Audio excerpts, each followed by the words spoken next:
I've been attached with the feeling of waking up with you by my side. At dahil nga guys sa movie ng ating Bel Mariano na Meet, Greet and Buy ay mas lalo pa nga itong inangaan na ayon nga guys sa mga bawat komento, totoo nga yung nabasa ko. Wala mahabang monologue si Bel Mariano pero grabe yung binigay niya.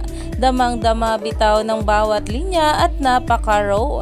One of the best siyang actresses talaga. Bigyan pa sana siya ng Star Cinema ng magagandang projects. And Bel Mariano, it was my first time to see her acting and I just really want to say it is true. It's really her eyes that speaks for her. She doesn't need to utter anything just for you to feel her because her eyes would. Finish watching Meet, Greet and Buy. Ang galing ng mata ni Bel, damang-dama yung emotion.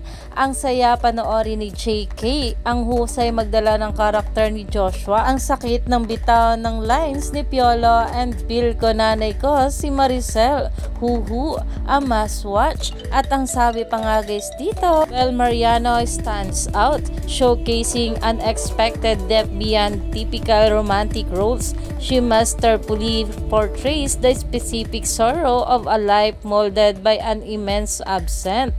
At ayon pa dito, kanina nanood ako ng Meet, Greet and Buy at ang masasabi ko lang napakaganda ng movie nila sobra.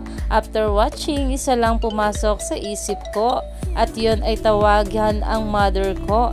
Grabe nakakaiyak, naiintindihan ko lahat sa nanggagaling tampo ni Cherry at Bel Mariano. Iyan nga guys na kung saan ay talagang inulan nga ng papuri itong ating Bel Mariano at syempre ang cast ng Meet, Greet and Buy. Kaya naman stay tuned lang tayo for more updates sa ating couple.